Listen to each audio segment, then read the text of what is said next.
So hey guys, how are you all? Welcome to. So we are back with a brand new movie on what if Naruto faces challenge with Hinata during Emperor's War movie, but before we start, be sure to subscribe to our channel and like this video. Now let's begin the story. Daddy. Naruto woke up as a little 5-year-old girl jumped on top of him. As he came awake he saw his little Hanabi jumping up and down and smiling at him. She had long dark blue hair and the same pale lavender eyes as her mother. In fact, she looked almost exactly as her mother had at that age. Daddy, Mommy is making breakfast. She says it's time for you to get up. In reply he reached up and began tickling his little girl and she began to howl with laughter. He loved Sundays with the family. Hinata came out of the kitchen with large plates filled with food: eggs, ham, potatoes, bacon, and bread with butter. They all drank fresh milk with their meal. Both his boys dug in and began to devour what had been set in front of them. Both boys were the spitting image of their father with spiky blonde hair and deep blue eyes. Minato was 7 and Keitaro was 6. They were typical brothers who constantly felt the need to compete with each other. Minato was excited about entering the ninja academy come the fall. Minato had been lording the fact that he was becoming a real ninja over his brother. Naruto had seen to it that the academy was a bit different than it had been. The students wouldn't be slaughtering any animals to get used to killing and bloodshed. He had also made sure that the spars and the general atmosphere was less brutal than it had been. Orochimaru had wanted his ninjas to all be hardened killers when they graduated. Naruto wanted them to be strong but also well-rounded and capable of independent thought and initiative. He did however maintain the same standards that had been there during his 1 year. Every student would be expected to have decent taijutsu, code breaking, stealth and infiltration skills.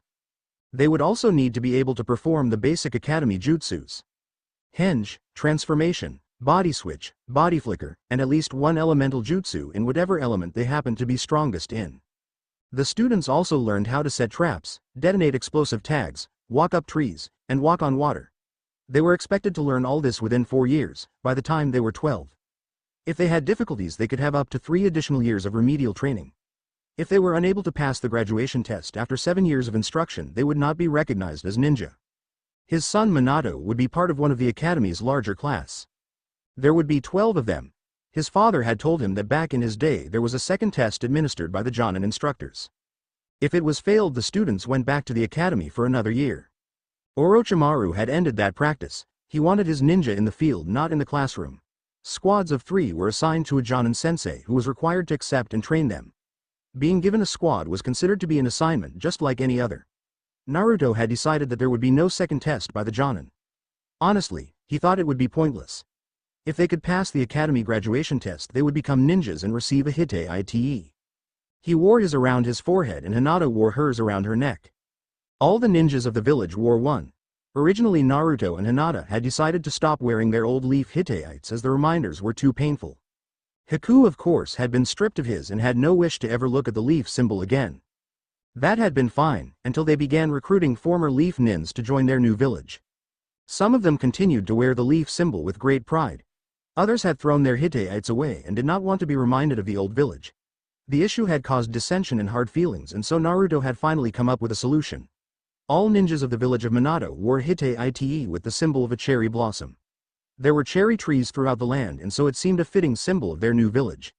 As he sat there and ate with his family he thought about some of the changes that he had seen. One change was that he couldn't remember the last time he'd seen an orange or even a bowl of rice.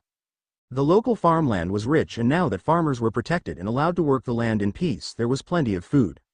The problem was that with all the fighting and chaos in the world trade with far-off places was next to impossible. Caravans traveling within the territory protected by his village were completely safe. Once they left that protection though they were on their own. The result was they mostly depended on what could be grown and made locally. That wasn't really too much of a problem. Instead of having a meal of fish and rice with a little sake they would have pork or chicken with potatoes and bread with beer. He looked at the digital clock and smiled. It had taken them a while but they had finally found enough copper to wire the village for electricity a few years ago.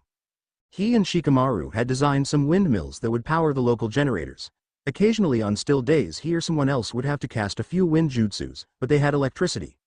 That and clean running water meant they lived better than 90% of the people in the ninja lands did. About the only people who still had those luxuries were the ones living in major cities and a handful of rich lords. After a very hearty breakfast he played with his children for a couple of hours before deciding to take a little walk around the village. As he left his estate, he looked back at the house with a little bit of pride.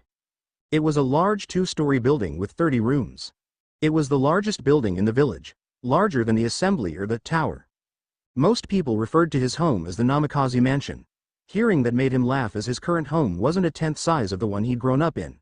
Still, it was very spacious and luxurious. He had designed and built it in a week using hundreds of his clones. He was almost as proud of the beautiful rose garden that Hinata and Ino had created. To him, the garden they had created was even more spectacular than the one from the old estate. As he walked, he thought about the things that were different now and the things that were the same. People greeted him and were not afraid to come right up to him to talk. That was certainly different. His father had told him that old Sarutobi had been like that when he was Hokage. Maybe, but all of his memories were of Orochimaru as Hokage. And Orochimaru had not been a man of the people. Oh, he loved to put on shows for them and he loved to hear their applause. But he never wanted to have to be near them.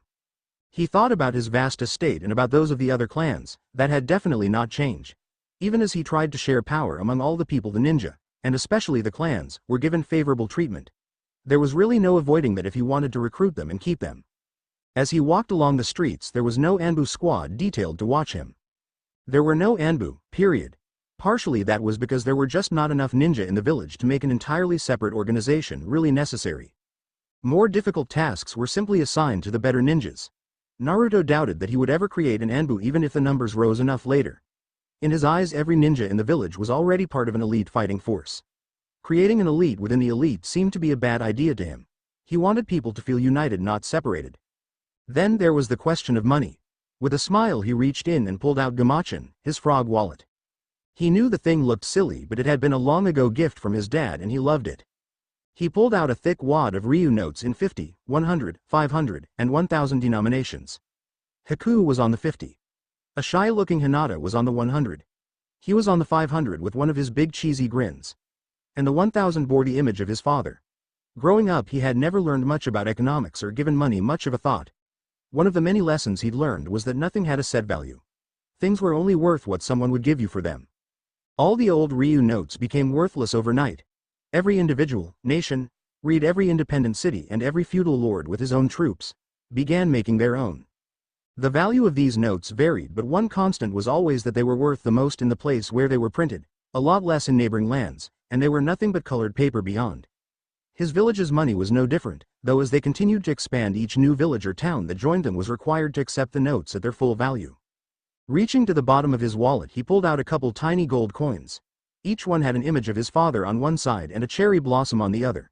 Along with the master scroll filled with all the material in his family library, his father had given him a 10-pound bar of gold and a small pouch filled with diamonds. The bar had long since been melted down and turned into coinage. It had been a huge help at those times when they actually had to go trade for something. Surprisingly, the diamonds had turned out to be the least valuable of his father's gifts.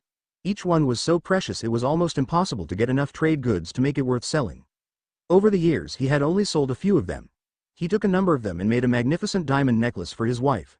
The rest remained in the original velvet pouch in a safe at home. His walk led him to the commons, a public park in the heart of the village. He walked up to a 15-foot-tall bronze statue of a ninja smiling down at him. It was of course the image of his father. He looked at the plaque that was on the statue's pedestal. Namikaze Minato. Ninja and hero of the village hidden in the leaves. Beloved father and protector. Namesake and inspiration for the village of Minato. May your love and courage never be forgotten. He stood there and thought about his father. About everything he owed to him and everything he could never repay. He did this a lot, especially on Sundays. It was his own way of paying respect. He didn't know how long he stood there before a familiar voice caught his attention. Naruto. He turned around to see Shikamaru slouching towards him. He had one arm around an 8.5 months pregnant Ino who was waddling along and not looking real happy. Naruto grinned at them. Shikamaru, Ino, what are you two doing here? Looking for you obviously, Ino huffed. Shikamaru rolled his eyes but was careful to do so where Ino couldn't see. When Hinata told us you'd gone for a walk, I knew you'd be here. Well, there's no outsmarting you, Shikamaru, so why are you looking for me? We want you to marry us tomorrow, Ino said. Naruto's jaw dropped. You two have been living together for 5 years and you want to get married tomorrow? Ino frowned at him. I am not having my baby out of wedlock. My daddy and mom would both be rolling in their graves. Shikamaru shrugged. The only reason we've waited this long is because neither of us wants to give up our family name. I'm the last Nara and she's the last Yamanaka. It would be a lot easier if we didn't love each other so much. He looked over to her. You are so troublesome. She punched his arm. Jerk. You should be grateful that a woman like me is willing to put up with you. While rubbing his arm, he sent a Naruto a little wink. The two of them were always fighting, but they were never far away from one another. All right, so will your baby be a Nara or a Yamanaka? Naruto asked. Neither, Ino replied. And both. The two of us are forming a new clan, the Nara Yamanaka clan. Naruto smiled. So that's how you solved the problem. Shikamaru shrugged. It seemed like a fair compromise. Normally I would have let her have her way, but I just didn't want to lose the Nara name. And you only now thought of using both names? Naruto teased. Shikamaru, my faith in your genius is deeply shaken. I thought of this 5 years ago. He turned to Ino. But a certain troublesome woman only agreed to it this morning. Ino's well-thought-out answer was to punch him in the arm again. So Naruto, will you marry us tomorrow? Naruto rubbed his chin thoughtfully. Well, I don't know. Mondays are usually pretty busy. His smirk disappeared and he backed up a couple of steps as a torrent of killer intent came off of Ino. Shikamaru was looking at her nervously. Kage-sama, please say yes. I'd hate to have to try and find a replacement for you.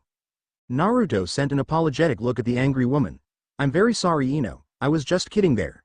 I'd be honored to marry the two of you. To Naruto's relief, the killer intent vanished instantly. Good.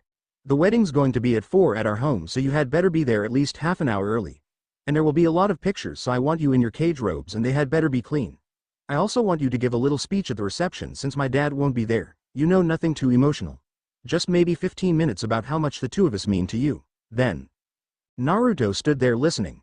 Her list of wants was depressingly long. The wedding might be tomorrow, but she'd obviously given a whole lot of thought as to exactly how she wanted it to go. With the exhaustive efforts of Naruto, Shikamaru, Hinata, Tenten, and a great many others, the wedding and reception were set up pretty much to Ino's specifications. Naruto even managed to show up with his specially made white cage's cloak with the orange flames along the bottom. It was a beautiful ceremony in front of a large audience of friends. Choji got to be best man. They talked about how they wished Asuma had been with them. The reception was a feast filled with music and free-flowing beer. As the adults drank and danced, the children ran around playing. Everyone was having a good time. Until a ninja that had been on patrol arrived shouting for the cage. What is it? A slightly tipsy Naruto asked. The ninja bowed to his leader. Kage-sama, we ran into a foreign ninja who wishes to speak to you. This was a surprise. Ninjas didn't seek them out that often. Normally they had to be recruited. And a foreign ninja? There were only a handful in Minato that had been born outside the old borders of Fire Country. This was certainly rare, but not completely unheard of. Well, send him in. Naruto said. Ah, actually Kage-sama, she is a kunoichi. Naruto shrugged. Fine. The ninja disappeared. Naruto looked to his wife. Honey? Could you help me get rid of the beer buzz? He didn't want this kunoichi's first impression of him to be that of someone who wasn't quite sober. Hinata giggled as she nodded. Of course, dear. Performing a simple medical jutsu, she neutralized the alcohol in his system. It seemed like a real waste to be sober after drinking so much damn beer, but Naruto was willing to make the sacrifice. In short order, the two ninjas arrived escorting a stranger. She had shoulder-length auburn hair and was dressed in a loose-fitting gray tunic and tan pants. She was looking distinctly nervous as she looked about. She was surrounded by dozens of ninja with their hiteites on. Naruto approached her with a welcoming smile. Hello, my name is Naruto and I am the cage of this village. She focused her attention on him for a moment. Are all of you ninja? She asked. Naruto nodded. Pretty much, if you've come here to join us you'd be welcome to. That seemed to get her focused. No, I am not here to join you. I am a messenger. Well, that sounds interesting, but could I know your name first? Of course. She bowed to him. My name is Matsuri of what was once the Land of Wind. I am here to deliver a message from the Emperor. That got a chuckle. Emperor, huh? There are at least two right now. Which one are you referring to? Naruto stared at her. Gato the first, huh? He began to rub the back of his head. Sorry, I've never heard of him. Matsuri frowned and looked angry. I think I may have. Naruto and everyone else turned their heads towards the newly married Narayamanaka Shikamaru. Since joining the village, Shikamaru had gone on a great many trading expeditions, acting as a negotiator as well as guard. Surprisingly enough, with his knowledge and tactical sense, he'd proved very good at it. He had done a good bit of traveling and tried to learn as much as possible about new nations. I believe he is in control of Wave Country, Shikamaru said. All of it? Naruto asked. Wave Country was a small land, but the way the world had fractured, it would now be considered a massive kingdom. It would certainly be several times larger than the territory under the control of his village. That's right, Matsuri spoke up. However, the land ruled by the emperor is now known as the Empire of Gato. She seemed to stand just a little taller. Wow, this guy sounds really humble. Naruto smiled. Matsuri did not seem amused. Hinata gently put a hand on her husband's arm and leaned in to whisper to him. Naruto-kun, she's come all this way to meet with you. Please be nice and show some respect. Naruto sighed and nodded. He had plenty of experience dealing with the assembly and the council, but he was sadly lacking in experience dealing with foreign diplomats. But Hinata was right, he needed to be just a bit more formal and behave more like he did with the other leaders of his village. He put on his cage face. He gave her a small apologetic bow. Sorry, now what can I do for your emperor? She nodded, glad that he was at least taking her seriously. I was sent here to hire all the ninja of this village. She looked around nervously. Of course I wasn't expecting more than 4 or 5 of you at most. There were other ninja villages in the world, but none of them had more than a handful. In all the world she had guessed there might be 100 ninja left. How many ninja reside in this village? Naruto was about to tell her they had 78 ninja, not including the academy students. Hinata jumped in ahead of her husband. Oh, I am sorry, but you can't expect us to share such vital information with you. Naruto looked to Hinata a bit surprised, but nodded. Well, even though there are many more of you than expected, my emperor's command remains the same. She reached into a pocket in her cloak and pulled out a small leather pouch and offered it to Naruto. Please accept this as a small token of the emperor's generosity. Naruto took the small pouch and opened it idly. What he saw made him gasp. Gold coins. He pulled one out to have a closer look. It looked just a bit bigger and heavier than the ones he was used to. On one side was the visage of a squat middle-aged man with the title, Emperor Gato I, written underneath. On the other side was the image of a shark. Naruto didn't like those images, but there was no denying the value of gold. Just how many are in here? He asked quietly. Matsuri gave him a reassuring smile. 100, and should you accept the emperor's offer you will be paid in gold. With that everyone around them began to buzz with excitement. Naruto really couldn't blame them. Gold had only become even more precious as it was one of the few constants left in a world filled with disorder. The gold coins in his purse were each worth 20,000 in paper currency. And that was a conservative rate of exchange. The pouch in his hand was worth, at the very least, 2 million ryu. Well, I have to admit, it's a damn good gift. Naruto put the one coin back in and tied up the pouch again. Shikamaru. He tossed the pouch over to him. Despite his share of beer, Shika caught it with ease. As treasurer you hold on to those, they go into the village treasury.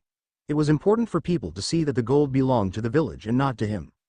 He turned back to his guest, now much more interested than he had been just a moment before. The more gold they could bring into the village coffers the better. Well, while most of our ninja work is the local military protecting our citizens, some do still take on missions for paying customers. I am sure we can work something out. She nodded. Then you may select up to 3 representatives to accompany me back to the Empire of Gato. There you will be permitted to speak to the Emperor himself and negotiate a contract to enter his most noble service. And exactly what sort of service does your Emperor require? Naruto asked quietly. That is for the Emperor alone to speak of, Matsuri replied. I see. And if it is all right with you, I would like to leave as soon as possible tomorrow morning, Matsuri said. Tomorrow?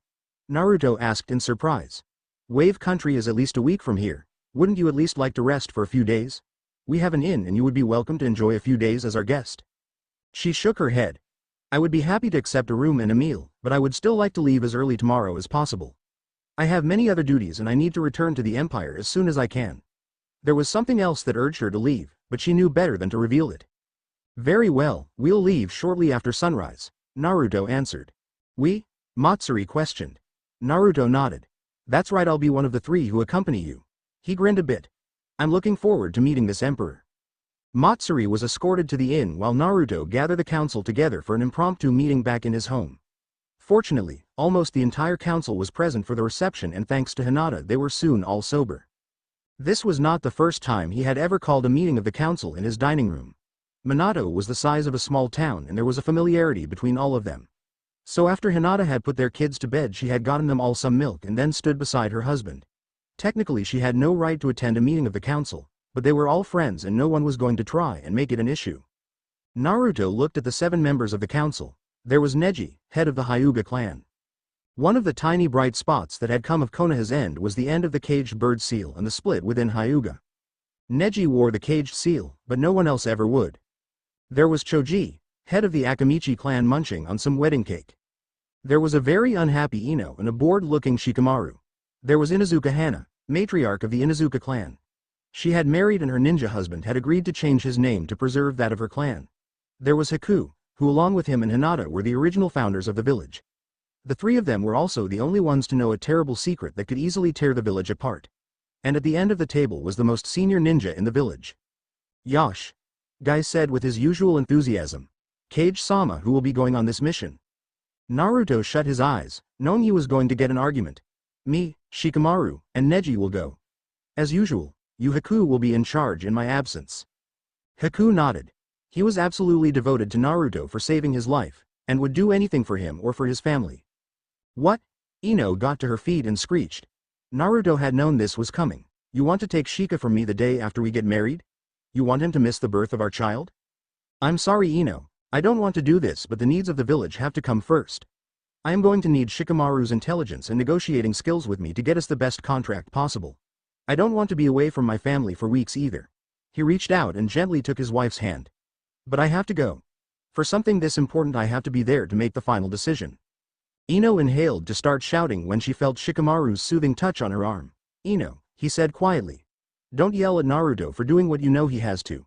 I don't want to leave. I know it will be troublesome. But I'll be back with presents for you and the baby. She looked at him and was clearly struggling not to cry. I don't want presents, I want you there with me. I can't do this alone. You won't be alone Ino-chan, Choji spoke up. I'll be there with you. I have two of my own so I know what to expect. I'll be there too Ino-chan, Hinata said with a warm smile. You won't be alone. Shikamaru stood up and wrapped his arms around his wife. You know that I have to go. He spoke to her with a tenderness usually reserved for when they were alone. But I'll be back as soon as I can and I'll be thinking of you the whole time. She pressed her head against his neck and sobbed a bit, but did not argue any further. After that the rest of the meeting went fairly smoothly. As was her habit Matsuri had eaten and was ready to travel well before the sun had risen. She had been informed that she would meet with the Cage and his party at the Commons. Following a guide she made her way there in the pre-dawn. Once there she saw the area was dominated by a large bronze statue. Naturally curious she went over to it and as the sky lightened read the plaque. Finding out who it was she took a step back and carefully looked around. She had the entire park to herself. With a grim smile she spat onto the statue. When will you be back Daddy? Hanabi asked him. He smiled and gave his little girl a kiss on the cheek. Probably not for at least a couple weeks, but more likely 3 or longer. She looked up at him with those big lavender eyes. I'm going to miss you Daddy. He hugged his little girl and gave her some more kisses. I'll miss you too honey. Are you going to be fighting any bandits or enemy ninja? His son Minato asked eagerly. Both his boys were convinced their father was invincible. Naruto laughed a bit. Like most boys around that age his sons thought fighting enemies to be a wonderful and glorious thing. He had tried telling them it wasn't. They still believed the stories though. Well they would learn better one day. Sorry kids, but there shouldn't be any of that. This should be a nice peaceful mission. Both boys were terribly disappointed to hear that. Come on everyone let's eat before your father has to go. Hinata said in a cheerful voice. Her words and her demeanor let the children know that this was just an ordinary day and that Dad would be home soon. When breakfast was done though she followed her husband out the door for a bit. As soon as the door was shut and the children were no longer watching she squeezed on tight to him. She was 5 months pregnant so she was a bit awkward getting close enough to really hug him tight. I hate it when you leave. Hinata cried quietly so that only he could hear it. I don't want you to go. He put his arms around her. Hinata-chan you know I have to do this, he said gently. I know, she nodded and looked lovingly into his blue eyes, but I still hate it. He gave her a long sweet kiss goodbye, and then regretfully left the warmth of her arms. When they met at the Commons Matsuri was there and eager to go, so can we go now? In a minute. Naruto replied. He walked over about 20 feet to the large statue and stood there just looking at it for a moment. What is he doing? Matsuri asked in an annoyed tone.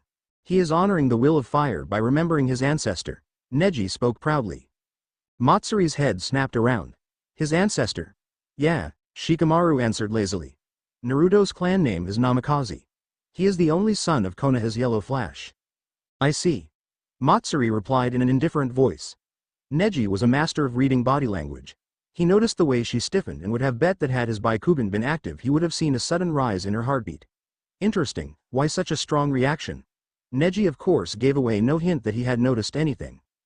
Before long Naruto had rejoined them. He had on the same eager smile he always had when he was about to go on a mission. Are you ready to go? Matsuri quickly nodded. Yes, let's go. A week was a long time to be on the road. At Matsuri's request they avoided stopping in towns and villages. Naruto and the others had no objection. They were all experts at hunting and fishing and could always find a source of clean water. After traveling most of the day they would set up a base camp, find food and water, eat, and then do a little light training before going to sleep. When the three of them trained, Matsuri gave them room and kept a discreet eye on them. The boys had agreed that they would not reveal anything beyond the most basic of their skills to her. No Byakugan, no Shadow Possession, no Rasengan or Hiraishin. Only the basics. On the third night Naruto and Neji decided to have a friendly little spar. In the middle of it Neji threw a couple shuriken. Rather than dodge as usual Naruto performed a simple substitution. The shuriken struck an old log as Naruto appeared somewhere else. What was that? Matsuri's excited shout brought the two combatants to a halt. It even woke up a napping Shikamaru. What? Naruto asked, not knowing what she was referring to. Matsuri began pointing at the log. What was that? A substitution. He replied calmly. He saw the confused look on her face. It's a jutsu, he clarified. Oh, she replied, obviously looking a little embarrassed. Naruto looked at her for a bit. Do you know any jutsus? He asked as politely as he could. I know the henge. She snapped. She immediately performed it, becoming a mirror image of Naruto. Shrugging, Naruto performed one as well and became Matsuri. Know any others? He asked with a perfect imitation of her voice. Matsuri turned back into herself. No, Neji lifted a single eyebrow. You look to be close to our age, why do you not know more? Maybe because I never had a sensei. She snapped back angrily. I got out of Wind Country with my grandmother about half a step ahead of Konoha's army. She turned deliberately towards Naruto. Everyone who might have been my teacher is dead. I've learned taijutsu and weapons, but there was no one to teach me about jutsus. She began to stomp away. Naruto transformed back into himself. Would you like me to teach you substitution? Matsuri stopped. She looked back over to him. He seemed to be serious. Why would you teach it to me? He smiled. Because friends should try to help each other. The son of the man who had butchered her whole country wanted to be friends with her. She wasn't sure if she wanted to laugh or cry. We are not friends. Understand this, Namikaze Naruto, only son of the Yellow Flash. I do this only because it is the will of my lord. With that she walked away and headed for her tent. Shikamaru yawned and walked over to his two friends. Well, that was troublesome. Why did you offer to teach her the substitution jutsu? She is not a member of the village, Neji asked. It's an academy-level jutsu, it's not like I'm offering to teach her Kage Bushin or Rasengan, Naruto replied. Even so, Neji continued. Why offer her any sort of aid? Naruto shrugged a bit. It won't make her dangerous to us, and I was sort of hoping it might help us become friends. Yeah, good luck with that Naruto, Shikamaru said. She's not exactly friendly. She is from Wind Country, Naruto said, and I am who I am. None of them really wanted to add anything to that. Naruto lay in his tent wide awake, total pacification. The words did not seem ominous, not unless you knew what they meant. They were the code words for genocide. 14 years ago the Undaime Hokage Orochimaru had grown weary of the unending resistance of Wind Country. They had been conquered, Suna had been turned to ashes and all but a handful of her ninja slaughtered. Yet even against the might of Konoha the people of Wind Country had continued to resist, waging an exhausting guerrilla campaign. Sick of the drain on his forces, Orochimaru had decided to seal the borders and then systematically kill everyone. Civilian, guerrilla, old, young, innocent, guilty, they were put to the sword and buried in pits all across that land. And to accomplish this task the Hokage had chosen his most efficient servant, Namikaze Minato. Naruto had graduated early from the academy and had been sent to Wind Country in time for the last couple months of the operation. His father had kept him away from the worst of it, but Naruto saw enough to understand what was happening. His father was a good man. He had been a hero to the village of Konoha, second only to Orochimaru. His father had been a man of courage and of honor, but Naruto could not deny that he had committed acts of evil under Orochimaru's name. Naruto had done so as well. In wind, grass, waterfall, rain, and cloud he had killed innocent people while obeying the orders of his Hokage. All the ninjas of his village had, with the sole exception of Hinata. Because of her unique position as Hyuga heir she had been deliberately sheltered from the brutal realities of being a leaf nin. His father was more famous, or more infamous, but the truth was that save for Hinata they were all guilty. Naruto did not try to deny the truth. Yet at the same time he did not think of himself as guilty. He did not think of his fellow ninjas as guilty. He did not think of his father as anything but a good man. So just how was he supposed to answer someone like Matsuri? The only excuse he had was that he had been obeying the orders of his Hokage. It was the truth, but even to his own ears it did not sound like much. There was of course an ultimate irony to all of this. That being that Namikaze Minato had been the one to bring Orochimaru's reign to its fiery conclusion. The world believed that Konoha had been destroyed because Orochimaru had somehow lost control of the Kyuubi while trying to perform one of his famous displays to impress the masses. Those who hated Konoha saw the hand of Kami punishing the man for his arrogance and cruelty. Those who had been loyal to Konoha saw it as a horrible tragedy. But all agreed that Orochimaru had been to blame. They were all wrong. His father had written him a letter confessing everything. Minato had taken the Kyuubi's knowledge and released it. And he had done it to save his son. Naruto could not think of that without feeling an ache in his chest. His father had broken his oaths and destroyed his own village out of love for him. That was the truth. If Matsuri had known it, maybe she would have been a bit more forgiving. But she would never know. Naruto had understood that what his father had done would make him a hero to some and a villain to others. When he read out the letter, Hinata had cried because her entire family, save for Neji, had died. Haku had smiled and declared Minato a true hero. There were people in his village who refused to speak Orochimaru's name and considered his fate justice. There were others who proudly proclaimed Orochimaru a great man and mourned him even now. If the truth were ever known, it would rip the village of Minato apart. Naruto had burned the letter and he, Hinata, and Haku had sworn to never speak of it. Naruto shut his eyes and tried to sleep. On their long journey, Naruto tried to talk to Matsuri. You know, my village has a library with hundreds of jutsus in it. Any ninja who joins the village is given free access to that information. There would also be plenty of ninjas who could help you learn them, myself included. Matsuri looked at him carefully.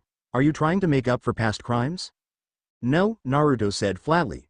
What I did when I was a leaf nin was my duty, nothing more, nothing less. Matsuri sent him a frosty smile. Just following orders, huh? Naruto frowned but nodded. Yes. Is that how you sleep at night? She asked. Telling yourself that none of it was your fault. That you had to obey. I sleep just fine at night. Naruto lied. Tell me something. Have you been to Wind Country anytime in the last 10 years? No. Well, don't worry, you haven't missed anything. The cities are all still tombs and the whole place is still empty except for a handful of shepherds and traders. The dead are all still dead. There was a long drawn-out silence between them. I'm sorry, Naruto said quietly. I don't want your apologies, Matsuri said angrily. And I don't want your help, and I sure as hell don't want your friendship or the friendship of any leaf nin. Well then you're in luck. Naruto said sharply, because there are no more leaf nins.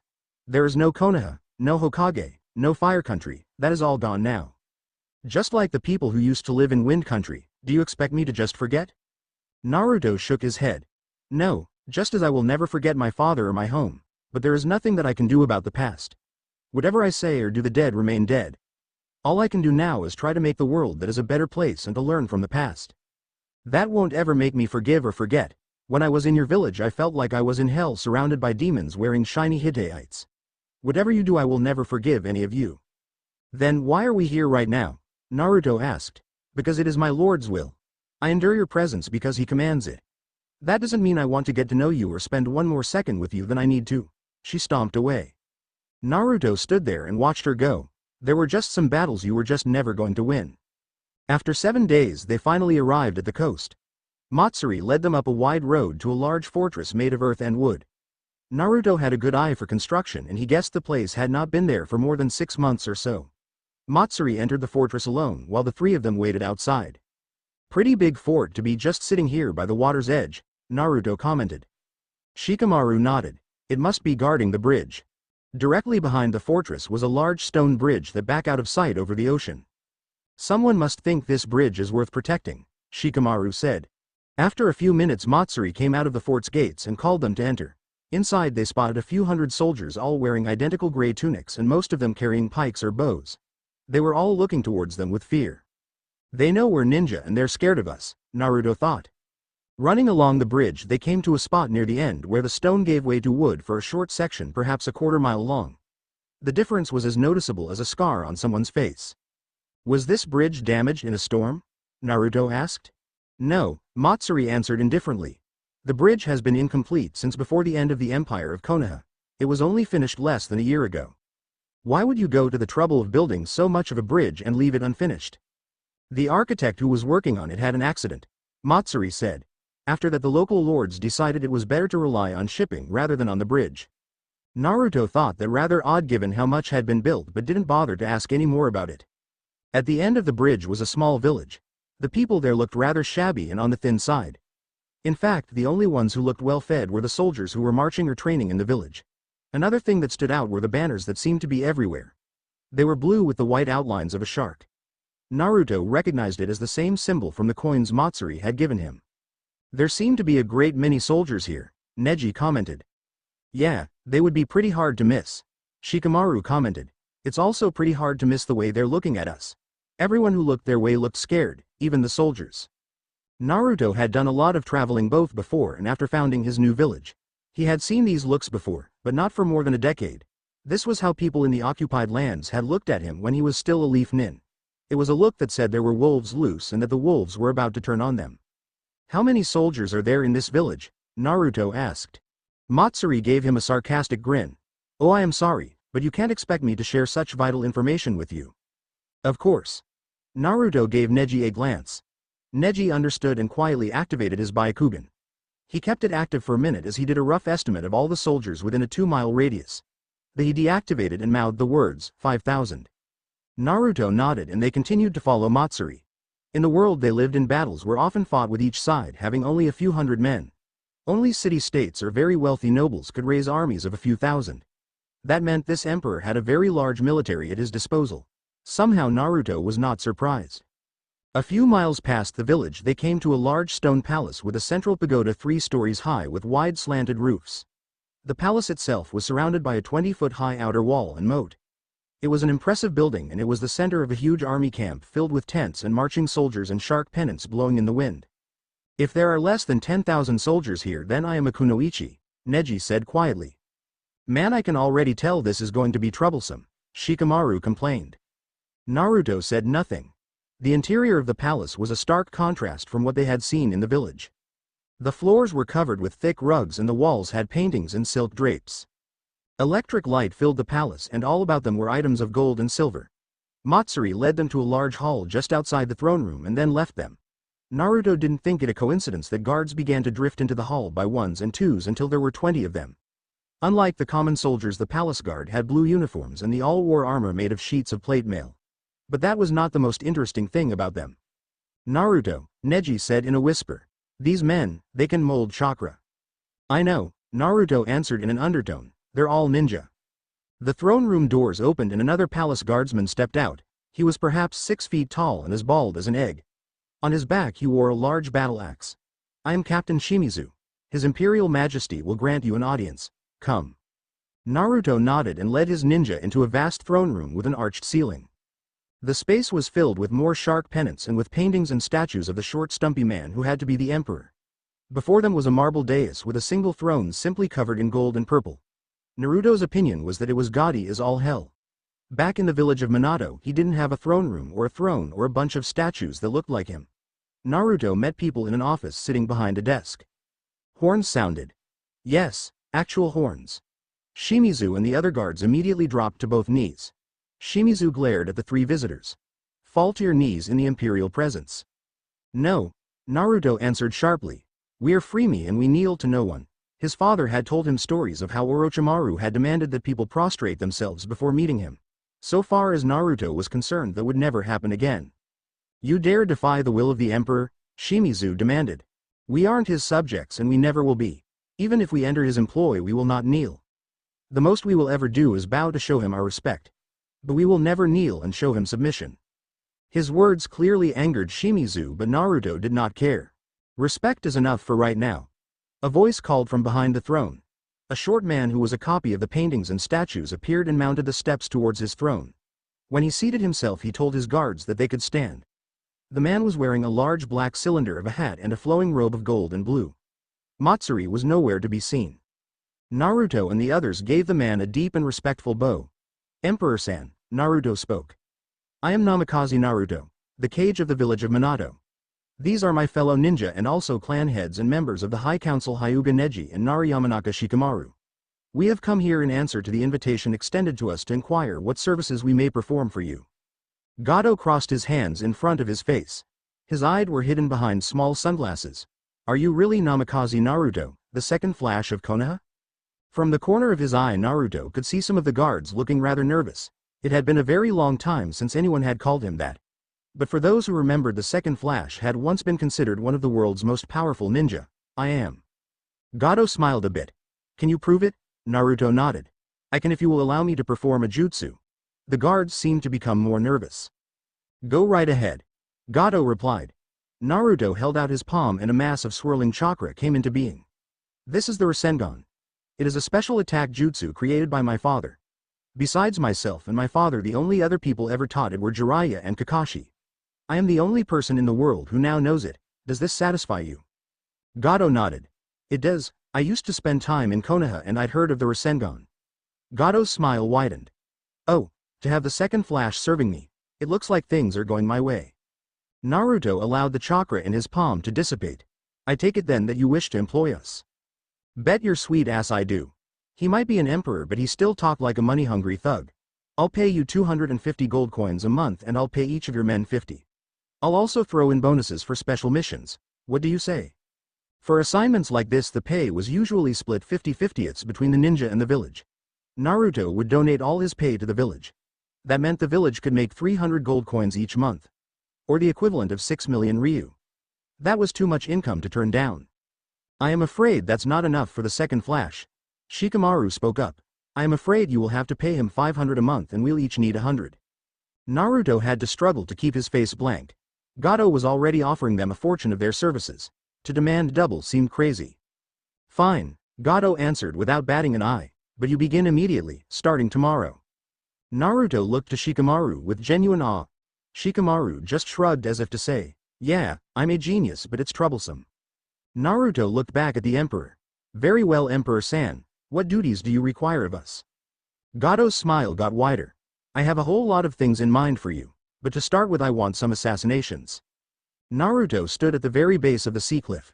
Rather than his usual clothing, he had on black ninja gear. A hood covered up his blonde hair while a simple mask, not unlike Kakashi's, covered his face except for his eyes. It was 3 in the morning, the perfect time. Even with a half moon providing light, he was sure he would remain unseen. He took a moment to look up at the castle that had been built on the edge of the cliff. It had high stone walls and with its position would seem impregnable. And it probably was, to an army or to an ordinary assassin. But no fortification, no matter how well designed, could defeat a properly trained ninja. Leaping up from the sea, Naruto's feet made contact with the sheer side of the cliff. He ran straight up, jumping over boulders and small ledges. When he reached the ground level of the castle itself, he momentarily halted. Pulling out his binoculars, he carefully scanned the perimeter of the castle wall. He saw 1, 2, 3 wearily slouching about on patrol. He nodded. It was just like last night's recon. The guards had taken no special precautions and these few were tired and bored. Truthfully, if they had taken special precautions, it would not have stopped him from completing his mission. The only things that could stop a ninja on a mission like this would be other ninjas or possibly some trap jutsus. Unfortunately for Lord Demeki, he had only ordinary guards to rely on. He waited for one of the guards to turn the other way. He raced up the side of the castle wall. He knew where Lord Demeki slept and quickly got to that window. He was a little surprised to find it unlocked. Naruto frowned. Just on general principle, leaders should take security seriously. Demeki obviously felt himself to be completely safe. He opened the window and entered silently. The royal apartments consisted of several rooms and were kind of nice. Certainly there were plenty of expensive furnishings everywhere. Certainly much nicer than the poverty his serfs lived in. Demeki seemed to be about the typical feudal lord. He lived a good life thanks to the labors of his subjects. So long as they provided him what he needed, he didn't seem to worry too much about them. That seemed to be the way most of the world worked these days. Certainly Emperor Gato didn't seem to lose much sleep over his own people's misery. But if you were going to enjoy the benefits of being lord of the land, you had to take the bad along with the good. And for Demeki, the bad was going to be as bad as it could be. In short order, Naruto found the bedroom. Demeki was a paunchy man in his late 50s. Lying next to him in his bed was a very pretty young girl. If she were older than 16, he would have been amazed. Naruto was hardly shocked by the sight. No doubt the girl was from the village and Demeki had simply decided he wanted her. He probably would have sent her home eventually, maybe even with a little bit of money as a thank you. This was one of the problems with the world now, too many small men who had no one to fear or answer to. On his land a feudal lord was like a king. He was above the law and could do anything without shame or fear. To Naruto's mind all these men were small pale imitations of Orochimaru. Their crimes and their wickedness did not compare just as their power did not. But like Orochimaru they felt themselves entitled to do as they pleased. Naruto was thinking how Gato was no better. Gato was actually far worse. He had more power and would be acquiring far more soon. Yes, Gato was worse than Demeki. The difference was Gato was the client and Demeki the target. Naruto slapped down his right hand over the man's mouth. His eyes opened immediately with a look of sheer horror. Naruto slammed one of his tri-kunai into one of those eyes. Demeki shook just a bit and was then still. There was only a little blood. Through it all the girl in the bed slept peacefully. Had she woken up Naruto would not have bothered with her. He pulled his tri-kunai out and cleaned it off. He then tossed a single playing card onto the bed. One side had the 7 of diamonds. The other a symbol of a shark. Gato was a bit of an egomaniac and wanted to make sure people knew who was responsible. With that his mission was complete. He disappeared in a flash of yellow. The next instant he appeared again in his room in Gato's palace. He, Neji, and Shikamaru were all being housed and fed in the palace. As was his habit, he did a quick search to make sure his room was secure. Once he was satisfied he got ready for bed. He would sleep well. He had done many things he regretted in his life. But assassinating an enemy lord was not one of them. So far as he was concerned any political or military leader was a legitimate target. Certainly as a Kage he knew he was one. As for the act of killing itself Naruto did not think twice about it. When everything else was stripped away the fact was that ninja were trained to be two things, spies and assassins. He was a ninja, so by definition he was a spy and an assassin. He felt guilt only when the thought the killing was unnecessary. He put his head on the pillow and closed his eyes. He was soon in a deep peaceful sleep. The door lock gave a slight click as it was picked. The door to his room opened and closed silently. A figure dressed in the same sort of black ninja gear moved slowly and carefully across the room. There sprawled across the bed was a peacefully sleeping Naruto. Deliberately and warily the ninja approached the bed. A kunai was pulled out. "What are you doing?" a calm voice asked from right behind the intruder. The ninja spun around to suddenly face Naruto. The ninja attempted a stab but it was easily blocked. A hard punch straight into the ninja's face ended the encounter with a knockout. She felt a slap across her face. "Wake up," an angry voice demanded. She heard someone sigh. "That's enough Neji." She recognized it as Naruto's voice. As she opened her eyes she realized she was tied to a chair and gagged. She also saw a furious Neji standing in front of her with Shikamaru and Naruto. Neji sent Naruto an unhappy look. "You really are much too merciful at times." "Maybe," Naruto muttered. "But once you kill someone you can't take it back." He leaned into Matsuri's face. "I am going to take off the gag so we can ask you some questions. If you start screaming I'll knock you out again. If anyone comes here to check I'll cut your throat and tell them you tried to kill me. That's what Neji thinks I should do, so I don't give me a reason, do you understand?" Matsuri glared at him but nodded. He untied her gag. "Go ahead and kill me," she said defiantly. "I won't tell you anything and I won't beg so you may as well get it over with." "Troublesome," Shikamaru muttered. Neji sneered but kept his peace. Naruto just looked at her. "Do you want to die?" In her bonds she managed to shrug. "Not really, but I knew when I decided on this I probably would." "Did someone send you or were you acting on your own?" Naruto asked. She smiled proudly. "I did it on my own. No one needed to send me to kill you." "Well, I don't suppose I need to ask why, but when we were traveling you seemed awfully worried about your emperor. What would Gato think about your killing one of his prized employees?" "That's Emperor Gato," she snapped. "I hoped that the emperor would understand why it would be best for you to die. He knew nothing of what I wanted to do." "And why would it?" Naruto asked quietly. "You know why, you know what your father did." "And so you wish for Naruto to pay for his father's sins?" Neji asked condescendingly. "It's easy for you to talk that way." Matsuri shot back. "You didn't lose everything and everyone." "Yes I did." Neji spoke angrily. "I lost my home, I lost my father and my whole family except for my cousin. Everyone here has suffered great loss. Don't think you're special or unique because of that." "Neji," Naruto spoke calmly and the man calmed himself. Naruto looked at Matsuri again. "I am sorry for what happened to your family and your people. Whether you believe it or not I am.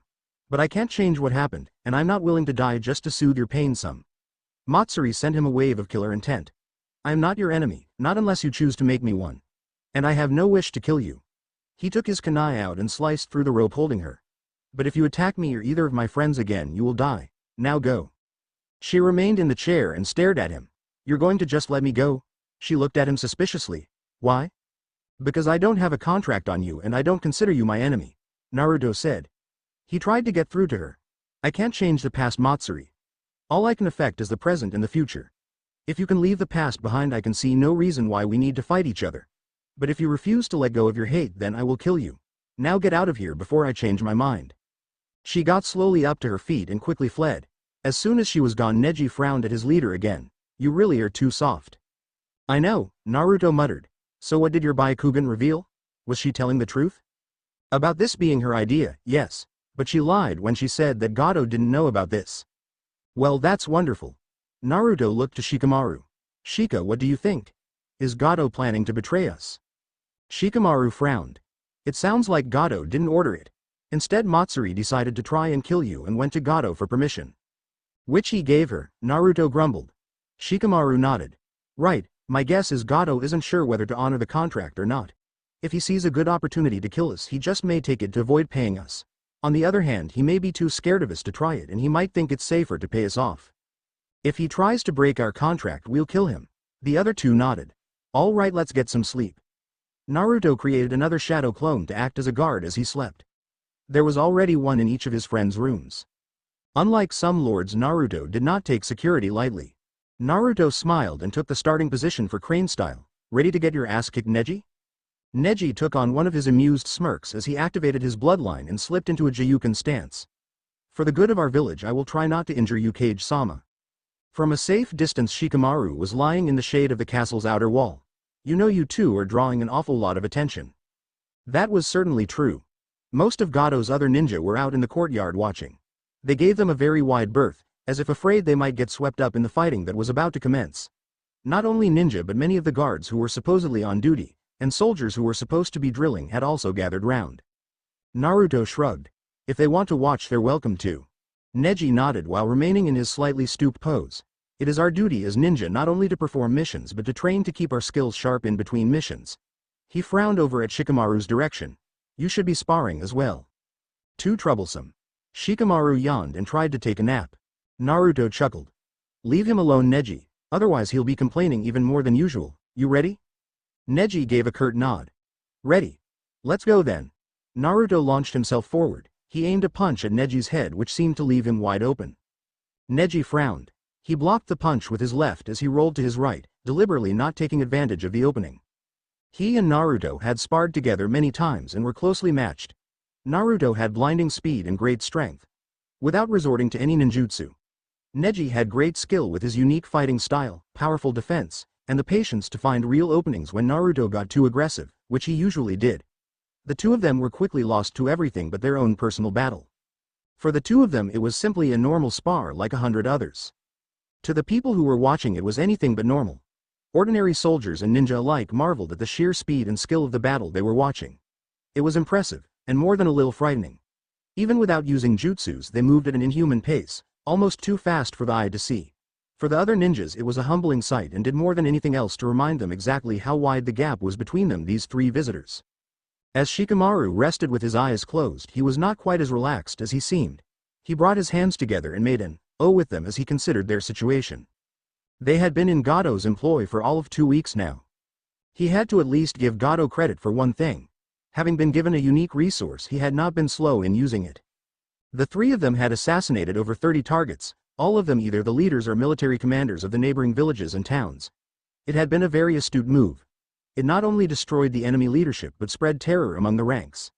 Everywhere the rumors spread about the ninjas who could kill a lord sleeping in his bed and then disappear into thin air. And once the opposition had been softened up, Gato had sent out his army. 20,000 men had not been much back in the old days. The army of Konoha had possessed over 1 million armed men and 2,000 ninja. But now when most armies numbered in the hundreds it was a massive force. The battles had all been routs. That was when there even was a battle, usually the enemy surrendered on sight, afterwards. The three of them were watching as the population of a tiny village was being forced from their homes and gathered by the road. Soldiers were going through and lighting the few dozen huts on fire. There had been no battle. The people had given up without any sort of resistance. What the hell is going on here? Naruto had demanded of Shimizu. Shimizu was acting as general rather than his usual role as captain of the bodyguard. We're separating the healthy men from the old, the women, and the children. But why? Naruto wanted to know. They didn't try and fight. Why are you treating them like prisoners? Shimizu frowned. He didn't like having to explain orders. It is the will of the emperor. All able-bodied men are to be assigned as labor for the gold and iron mines. Working the mines wears men out pretty quick and the emperor wants those mines producing no matter what. He sent Naruto a nasty little smile. How else do you think the emperor can get all that gold he's paying you? The thought of these poor men being dragged from their homes so they could be worked to death digging for iron or gold sickened him, but Naruto didn't let it show. And what about the others?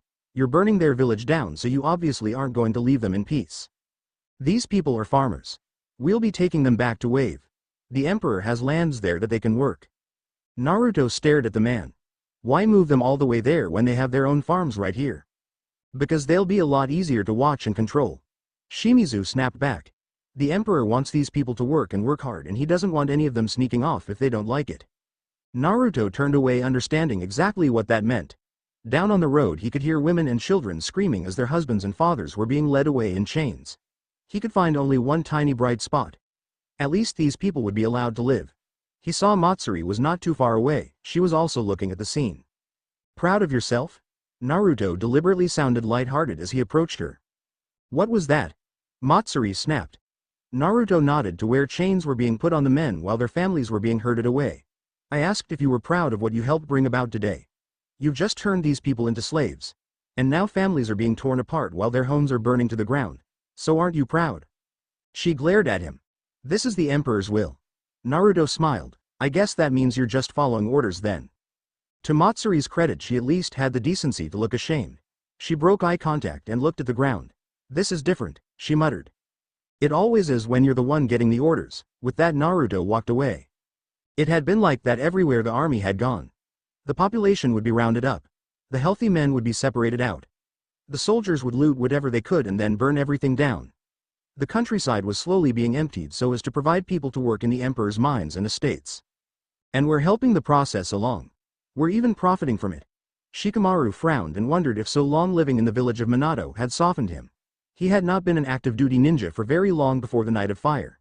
But he had seen enough then and later acting as a mercenary with Ino and Choji to understand how ugly war could be. Maybe he really had gotten soft to allow what was happening now to bother him as much as it did. Then again, Naruto had been in Wind Country for the last months and he had served through the entire campaign in Lightning. Naruto had seen a lot more war than he had and seemed to be more upset. But what was the alternative? Break the contract and go home without the gold? Break the contract and empty the treasury? Maybe killing Gato along the way? Shikamaru shook his head a bit. They weren't going to break contract so long as their employer kept his end of the bargain. And what Gato did to the people he conquered was no part of the contract. Having already served half a month, they could not simply return home empty-handed. For good or for ill, they were bringing gold back with them when they returned. There was simply no way out of the situation without breaking the contract, which they would not do. I guess I'm not such a genius after all. Having closed down 9 chakra points along the arm and shoulder, Neji was finally able to sneak in and land a 4-hit combo that left Naruto's left arm hanging completely limp. Neji smiled and leapt back. The fight is over, Naruto-sama. Do you concede? With a wry grin, Naruto nodded. If this were a real fight, I'd keep going. Neji approached and reconnected his chakra points. If this had been real, I would have used my 64 palms technique as well as my rotation defense. Naruto laughed. So what? If this had been real, you would have been facing about 500 clones and I would have used Hireishin. All around him there was applause. Naruto shook his head. Imagine what they would do if we used a few jutsus. Neji actually frowned as he found the reaction unseemly, at least coming from fellow ninjas. I am sure they would be quite amazed, Kage-sama, considering how few of them know anything at all. Naruto nodded sadly. Only a few of them could even so much as henge. None of them knew how to climb trees or water walk. A few did know some jutsus, but that knowledge was zealously guarded. At the very least, all of them should have known how to henge, but those who knew did not seem keen on sharing. As Naruto and Neji talked, one of Gato's ninjas slowly approached them. She was a girl in her late teens or early 20s with light blonde hair. She was a bit heavy but rather cute. Pardon me, she said nervously. Yes? Naruto responded. The girl gave him a deep and respectful bow. I am Canaria, of what was once Grass Country. I happen to be a friend of Matsuri's. Naruto nodded politely. And how can I help you, Canaria? She hesitated. The last thing she wanted to do was offend him. Matsuri told me you offered to teach her a jutsu called substitution? I did, Naruto answered. Has she changed her mind about learning it? Despite her attempt on his life, he was still willing to teach her. No, she still refuses to accept any help from you. Naruto was not surprised. The girl had been avoiding his as though he were a Shinigami. Then, he paused to give her the opportunity to tell him what she wanted. Canaria took a deep breath. Would you teach it to me? Naruto blinked in surprise. Up until now, Gato's ninja had kept a respectful distance and only spoken to him when it was their duty or in response to a question from him. Certainly no one had come up to him to ask for instruction before. Naruto looked at the girl, considering. You're good friends with Matsuri? She nodded nervously. That's right. I hope you don't hold that against me. Naruto grinned. Not at all. I'll teach you substitution jutsu on one condition. You have to teach it to anyone who asks you to. Does that include Matsuri? Oh yes, but if she asks, I want you to tell her I said you were not to help her and that I would be very upset if you did. Canaria gave him a rather confused look. But you really don't mind if I teach her? Naruto nodded. That's right, now if you like I'll begin. The first thing you need to know is. When the other ninja saw Naruto instructing Canaria, they slowly came over to see what was happening. When they realized the second Flash was teaching her a jutsu, they all asked if they could also receive instruction. In short order, 15 ninja were packed in around Naruto and hanging on his every word and movement. Neji had no interest in joining in and had gone to stand near Shikamaru. Naruto-sama really is too soft. He's training people who don't belong to our village. Shikamaru opened a single eye and grinned. Well, not yet, but what do you care to bet that by the end of the week they're calling him Naruto-sensei? How would you like to head home with a fortune in gold and a dozen or so new recruits? That thought had not crossed Neji's mind. The small crowd in front of Naruto suddenly took on a very different appearance. Neji actually smiled. Matsuri ran through some hand signs. In a puff of smoke she was gone, hunk of wood taking her place. Canaria nodded her head approvingly. I'd say you've got it down. Matsuri jumped down from the tree limb she'd teleported to. Thanks to you. I know you might have gotten in trouble for teaching this to me. I really appreciate it. Canaria just shook her head. You know you could have just learned it from Naruto-sensei, like me and the others did. No, she said frostily. I won't take any help from him. To be honest, I don't know how you can. You're from grass. He actually served there. Grass didn't suffer the way wind did, but it was still harsh. How can you stand to be near him, let alone learn from him or call him sensei? It was a long time ago. Canaria answered. And what happened then was the fault of Orochimaru and Konoha. He was just a soldier obeying orders, like us. We're nothing like him, Matsuri insisted loudly. Are you sure? Kanari asked. We burn down villages and turn innocent people into slaves. That isn't too different to what happened in grass country. We've never massacred innocent people. Canaria looked at her coldly. Haven't we? 3 years ago the troublemakers had been arrested and beaten, and now finally they would be made examples of. They had been going about trying to stir up trouble, leaving treasonous pamphlets, spray painting graffiti with dangerous messages. They had been trying to stir up opposition to the emperor's authority. Now they would pay the price. And the entire village had been forced to come out and bear witness. There were a total of 10 criminals that would be executed. Wanting a big show, Gato had decided to have them all executed at once. And each one would be killed by one of his fearsome ninja. Matsuri had felt honored to be chosen to execute their ringleader. Her best friend Canaria was also one of the executioners. The prisoners were all tied to wooden posts. Their arms had already been hacked off. The others were all screaming for mercy, of crying and pleading. Their leader at least faced his death with some courage. He was about her age, just a teenager. A local boy whose father had been a fisherman. His name was Inari. I won't beg, he said as he was tied to the post. Matsuri had shrugged. I don't care if you beg or not. You're just getting what you deserve for opposing the emperor. Emperor, the boy had mocked. He's nothing but a rich thug. Maybe the boy was brave. Maybe he was stupid or lightheaded from blood loss. Or maybe he understood he had nothing more to lose. Matsuri slapped him across the face. Shut up. The emperor is a great man. The boy had just looked at her and spoken in a calm voice. That's what they used to say about Orochimaru too. Matsuri had flinched at that. He killed my dad for trying to stand up to him when he began taking everything and leaving this whole country in poverty.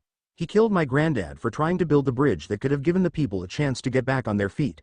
He's no emperor, he's just a killer and a thief. Shut your damn mouth, she hissed at him. He gave me a place and a reason to exist. I have a home now because of him. He is a great man. Despite his situation, the boy had actually smiled then. You really do believe that, don't you? Do you think you're special to him? Do you imagine he has some sort of loyalty to you? You're just a tool like everyone else.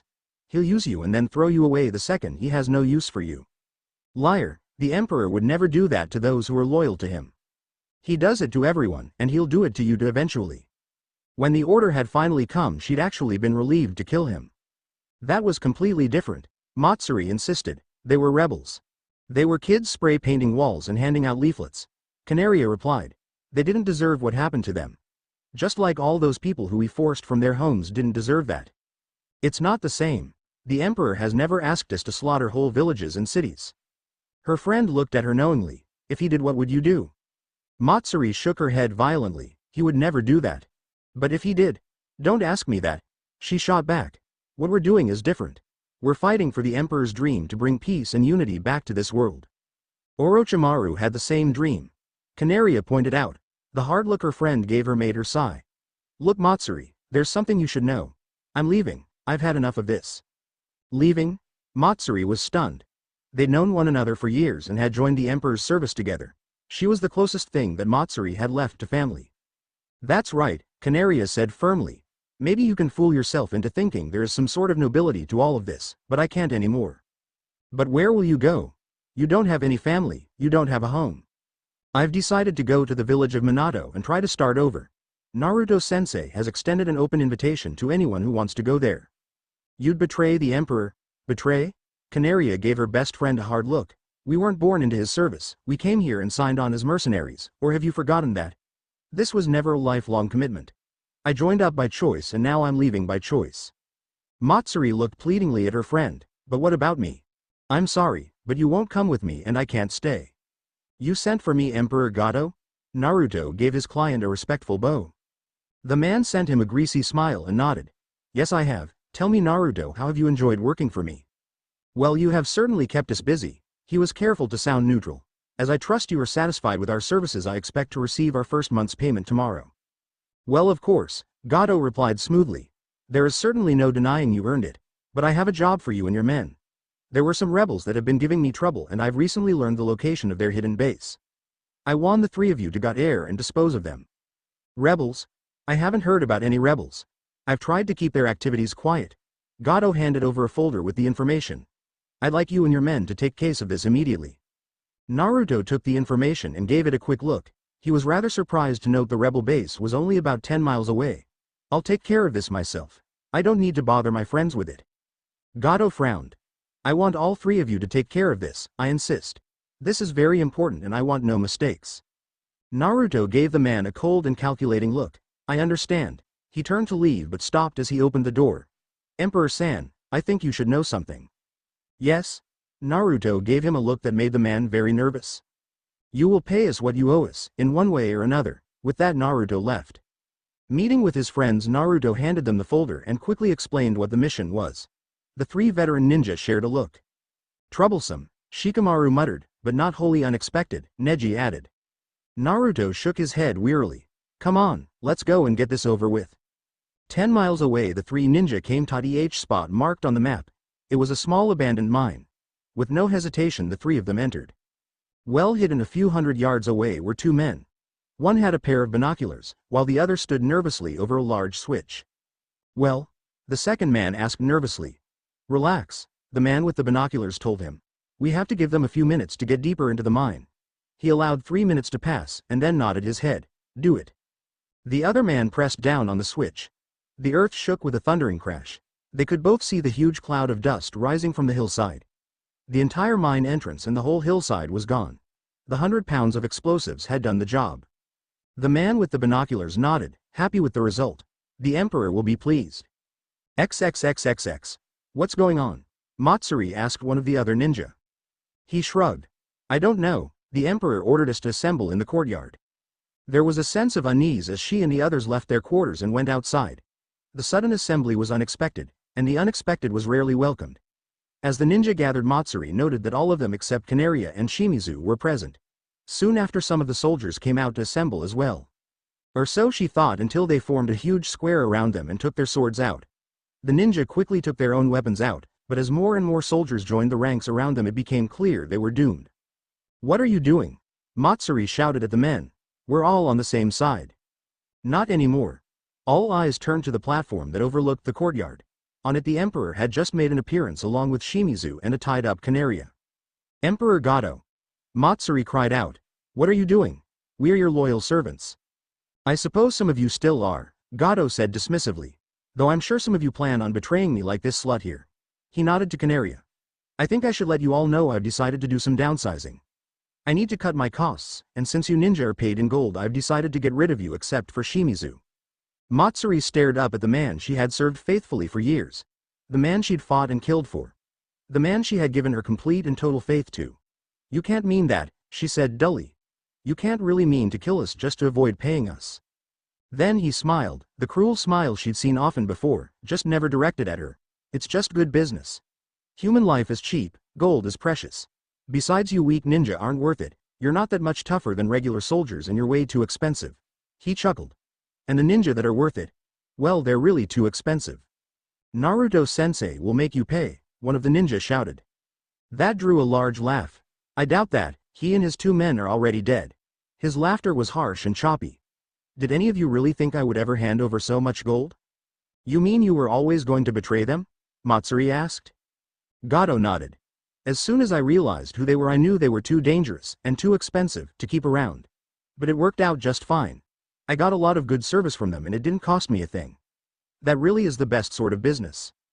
Matsuri was surprised to actually feel sorry that Naruto was dead. She had wanted to kill him, and yet now that he was gone she regretted it. She wondered how that could be. She thought that perhaps, despite who he was, she had come to respect him. In the end Naruto had proven an honorable man. Unlike the man she had chosen to serve. Gato nodded to his captains. Well then, let's start the killing. With those words the slaughter began. But it wasn't the ninja who were slaughtered. The soldiers began to screaming as their throats were sliced open. Amid a series of yellow flashes hundreds of armed men began going down like wheat before a scythe.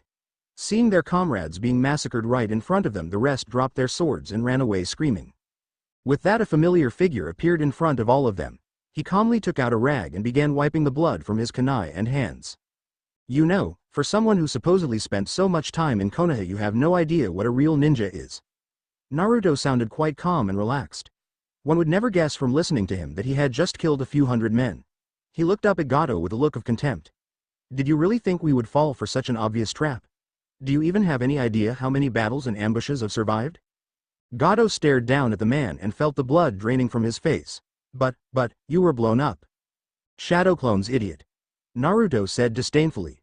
Shikamaru and Neji appeared on the platform. Shika performed a quick jutsu and Gato and Shimizu were held in place. We suspected from the very start that you were likely to betray us, Shikamaru said. One does not expect honor from a man who is a thief and a coward, Neji said. He promptly cut Shimizu's throat while freeing Canaria. With a flash of yellow Naruto appeared on the platform towering over Gato with his kunai in hand. I told you that you would pay us in one way or another. Wait. Just wait. Don't do anything hasty. We can work out a deal. I have a fortune in gold and jewels, let me live and it's all yours. Believe it or not Gato, we aren't thieves and we didn't come here to rob you. We came here to fulfill a contract. You owe us 700 pieces of gold for services rendered. And for your betrayal you owe us your life, Neji added. Naruto nodded. And that's what we'll take, no more and no less. Naruto please stop. Naruto turned to see Matsuri climbing the steps of the platform. Gato felt some hope. Matsuri, I knew I could count on you. Matsuri came to a halt in front of Naruto. Please, I beg you not to kill him.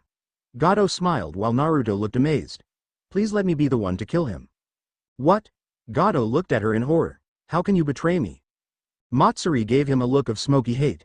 It's easy since you were about to do that to me. Naruto stepped aside. Be my guest. Naruto would have made it quick and clean. He was a professional and always killed like one. Matsuri was neither quick nor clean. She had trusted him, given him everything, only to be told she was less important than a few shiny coins. She had some frustrations to take out. It was 20 minutes before he finally died. It was almost an hour before she finally stopped. In the treasury vault they had counted out 700 pieces of gold. All right, we're done here, Naruto said. That's it? You're just leaving now? Matsuri asked. You and he others are welcome to come with us, Naruto said. But what about the people here? Naruto looked at her. What about them? They aren't my responsibility. She crossed her arms. If you just leave this entire place will fall into chaos. Someone needs to be in charge of putting things back in some sort of order. You know Naruto. We could add a lot of territory and people to our village. Shikamaru pointed out. Neji nodded. It would greatly strengthen the village.